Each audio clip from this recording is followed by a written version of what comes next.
इस कहानी की शुरुआत में हम जेकब नाम के एक छोटे लड़के को देखते हैं जिसका जहाज एक समुद्री राक्षस से लड़ते हुए तबाह हो गया था और जेकब इसी वजह से पानी में डूब रहा था। जेकब किसी तरह से एक लकड़ी के टुकड़े पर चढ़कर खुद को पानी में डूबने से बचाता है और यहीं पर उसका पहली बार एक समुद्री राक्षस से सामना होता है। इसके बाद हम मेसी नाम की एक छोटी लड़की को देखते हैं जो कि एक अनाथ आश्रम में रहती है। मेसी अनाथ आश्रम के बाकी बच्चों को समुद्री राक्षस की कहानी सुना रही होती है। वो बच्चों को बताती है कि कैसे समुद्री राक्षस समुद्र से बाहर आकर जमीन पर तबाही मचाते थे और लोगों को नुकसान पहुंचाते थे। उन मॉन्स्टर के बढ़ते आतंक को रोकने के लिए और लोगों की सुरक्षा के लिए कुछ मॉन्स्टर शिकारियों ने उनका शिकार करना शुरू कर दिया। उन शिकारियों में सबसे महान शिकारी कैप्टन कुरु थे जो कि तूफान नाम के एक जहाज के कप्तान थे। अब वहाँ पर उस अनाथ आश्रम की मेड आती है जो उन बच्चों को बताती है कि ये अनाथ आश्रम उन बच्चों के लिए है जिनके माँ बाप समुद्री मॉन्स्टर से लड़ते हुए मारे गए, इसलिए वो राजा की रिस्पेक्ट में यहाँ पर कोई शैतानी ना करे और चुपचाप सो जाए। मेड के वहाँ से जाते ही मेसी मौका देखकर वहाँ से चुपचाप भाग जाती है।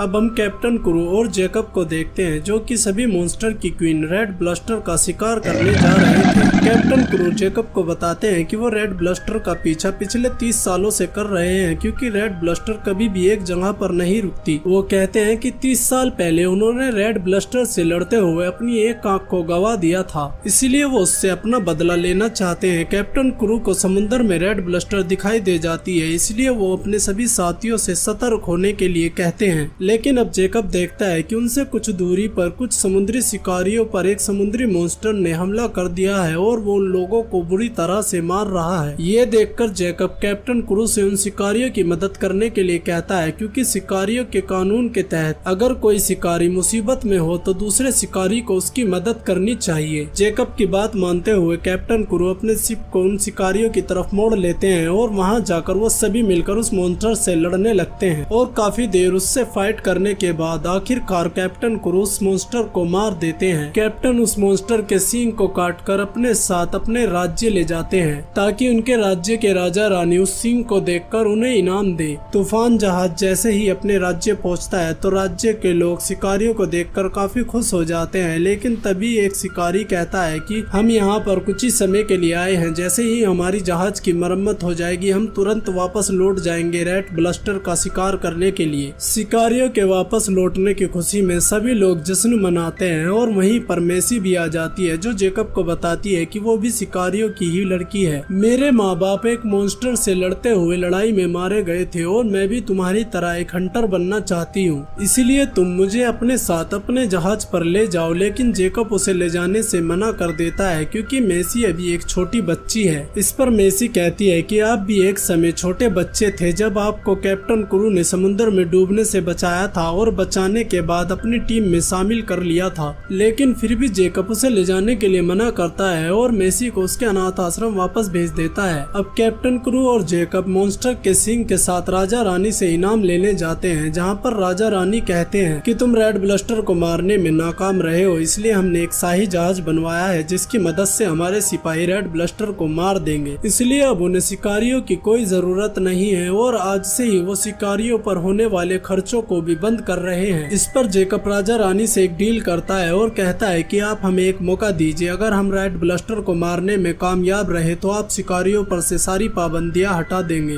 और अगर हम नाकाम रहे तो हम शिकार करना छोड़ देंगे। जेकब की बात सुनने के बाद राजा रानी जेकब की ये बात मान लेते हैं, जिसके बाद कैप्टन कुरु और उनके बाकी सभी लोग रेड ब्लस्टर का शिकार करने के लिए निकल जाते हैं। कैप्टन जेकब को कहते हैं कि तुम मेरे बेटे जैसे हो, इसलिए मेरे बाद तुम जहाज के नए कप्तान बनोगे। जेकब देखता है कि मेसी भी छुपकर जहाज पर आ गई है। कप्तान मेसी की बहादुरी से काफी खुश होते हैं, इसलिए वो मेसी को जहाज पर रख लेते हैं। अब रास्ते में उनका सामना रेड ब्लस्टर से होता है। सभी शिकारी भालों में रस्सियां बांधकर उससे रेड ब्लस्टर को पकड़ने की कोशिश करते हैं, लेकिन मॉन्स्टर उन्हें खींचते हुए अपने पीछे ले जाता है और पानी में एक टॉर्नेडो बनाता है जिससे जहाज में मौजूद सभी लोगों की जान खतरे में पड़ जाती है। ये देखकर जेकब कैप्टन से रस्सियां काटने के लिए कहता है, लेकिन कैप्टन उसे ऐसा करने के लिए मना कर देते हैं और कहते हैं कि वो आज किसी भी हाल में इस मॉन्स्टर का शिकार करके रहेंगे। लेकिन अब मेसी लोगों की जान को खतरे में देखकर रस्सियों को काट देती है जिससे मॉन्स्टर आजाद हो जाता है, लेकिन मेसी और जेकब जाकर पानी में गिर जाते हैं, जिसके बाद वो तैरते हुए पानी के ऊपर आते हैं जहाँ वो देखते हैं कि कैप्टन कुरु मेसी पर काफी ज्यादा गुस्सा है और वो मेसी को मारने के लिए कहते हैं, लेकिन जेकब कहता है कि मेसी केवल एक छोटी बच्ची है। ये सुनकर कप्तान अपनी बंदूक जेकब पर ही तान देते हैं। अचानक वहाँ रेड ब्लस्टर आता है जो जेकब और मेसी को निगल जाता है। ये देखकर सभी लोगों को लगता है कि वो दोनों मर गए, लेकिन वो दोनों रेड ब्लस्टर के मुंह में बिल्कुल सही सलामत और जिंदा होते हैं। रेड ब्लस्टर उन्हें अपने साथ लेकर एक अनजान टापू पर चली जाती है। जेकब और मेसी रेड ब्लस्टर की नाक में छिपे होते हैं, इसलिए रेड ब्लस्टर छींक कर उन दोनों को नीचे फेंक देती है, जहां पर हम देखते हैं कि मेसी और रेड ब्लस्टर के बीच में कुछ अनजाना कनेक्शन बन रहा है। मॉन्स्टर वहां से चली जाती है और जेकब मेसी को लेकर जंगल में जाता है, जहां मेसी जेकब से कहती है कि मुझे लगता है कि सभी मॉन्स्टर इतने बुरे नहीं होते जितना हम उन्हें समझते हैं। मुझे लगता है कि रेड ब्लस्टर हमें कैप्टन क्रू से बचाने के लिए यहाँ पर लाई है, लेकिन जेकब उसकी बात पर कहता है कि सभी मॉन्स्टर काफी बुरे होते हैं और उन्हीं लोगों ने तुम्हारे माँ बाप की जान ली थी। अगली सुबह यही मेसी को एक मॉन्स्टर बेबी मिलता है जो दिखने में काफी ज्यादा क्यूट होता है, इसलिए मेसी उसे अपने पास रख लेती है, लेकिन जेकब वहां आकर मेसी से उसे लेकर काफी दूर फेंक देता है। जेकब मेसी को लेकर वहां से जाने ही वाला होता है कि अचानक वो वहां मौजूद मॉन्स्टर के अंडों पर पैर रख देता है, जिसके बाद उन अंडों में से निकले बच्चे जेकब और मेसी को अपने मॉम डैड समझने लगते हैं और उनके पीछे पड़ जाते हैं। जेकब और मेसी जाकर किसी तरह से अपने नाव में बैठ जाते हैं, लेकिन अब वहाँ पर एक क्रैब मॉन्स्टर आकर उन पर अटैक कर उनकी नाव को हवा में उठा लेता है और अब वहाँ पर रेड ब्लस्टर आ जाती है जो उस क्रैब मॉन्स्टर को मारकर उससे जेकब और मेसी को बचा लेती है। मेसी जेकब को समझाती है कि सभी मॉन्स्टर बुरे नहीं होते, लेकिन जेकब उसकी बात पर यकीन नहीं करता। इसके बाद मेसी उस मॉन्स्टर को इशारों में समझाकर उसे बताती है कि उन्हें रम पेपर आइलैंड पर जाना है, जिसके बाद वो मॉन्स्टर मेसी की बात समझकर उन्हें रम पेपर आइलैंड की तरफ ले चलता है। दूसरी तरफ कैप्टन एक जादूगरनी के पास जाता है जो कैप्टन को एक बहुत ही खतरनाक हथियार देती है, जिससे रेड ब्लस्टर एक ही बार में मारा जाएगा। कैप्टन समुद्र में देखते हैं कि समुद्री जानवर किसी चीज से डरकर भाग रहे हैं, जो कि समुद्री जानवर मॉन्स्टर से डरते हैं, इसलिए कैप्टन अपने जहाज को रम पेपर आइलैंड की तरफ मोड़ लेते हैं। दूसरी तरफ रेड ब्लस्टर जेकब और मेसी को लेकर रम पेपर आइलैंड पर पहुंच जाता है। वहां जाकर जेकब रेड ब्लस्टर से वादा करता है कि वो आज के बाद किसी भी मॉन्स्टर को नहीं मारेगा। अब अचानक रेड ब्लस्टर को वहां पर राजा का शाही जहाज दिखाई दे जाता है, जो कि रेड ब्लस्टर को मारने के लिए वहां पर आया था। मॉन्स्टर को जहाज को देखकर गुस्सा आ जाता है और वो वहां पर जाकर उस जहाज को तहस नहस कर देता है। जेकब और मेसी रेड ब्लस्टर को गुस्से में देखकर उसे रोकने की कोशिश करते हैं, जिसके चलते मेसी को चोट लग जाती है और वो बेहोश हो जाती है। इसके बाद हम देखते हैं कि वहां पर कैप्टन क्रू अपने लोगों के साथ पहुंच जाता है, जो उस खतरनाक हथियार से रेड ब्लस्टर पर अटैक कर रेड ब्लस्टर को बेहोश कर देता है। कैप्टन रेड ब्लस्टर को जाल में बांधकर जेकब और मेसी को साथ लेकर रानी के पास जाने के लिए निकल जाते हैं। रास्ते में जेकब कैप्टन को बताता है कि रेड ब्लस्टर बुरी नहीं है, बल्कि उसने तो उसकी जान बचाई है और वो उनकी दुश्मन नहीं बल्कि दोस्त है। ये सुनकर कैप्टन जेकब से कहते हैं कि कोई भी मॉन्स्टर किसी इंसान का दोस्त नहीं हो सकता। इसके बाद कैप्टन क्रू जहाज के साथ रेड ब्लस्टर को लेकर शहर पहुंचते हैं, जहां पर शहर के सभी वासी रेड ब्लस्टर को बंदी बना हुआ देखकर काफी खुश होते हैं। कैप्टन क्रू रेड ब्लस्टर को राजा रानी के सामने ले जाता है और उसे मारने ही वाला होता है कि तभी वहां आकर जेकब उसे रोक लेता है, जिसके बाद कैप्टन क्रू और जेकब में लड़ाई शुरू हो जाती है। उन दोनों की लड़ाई के बीच मेसी मौका पाकर अपने एक दोस्त के साथ रेड ब्लस्टर की रस्सियों को काट देते हैं और अब रेड ब्लस्टर को भी होश आ जाता है। ये देखकर रानी रेड ब्लस्टर पर हमला करने का आदेश देती है। इस समय रेड ब्लस्टर काफी गुस्से में होती है और वो जाकर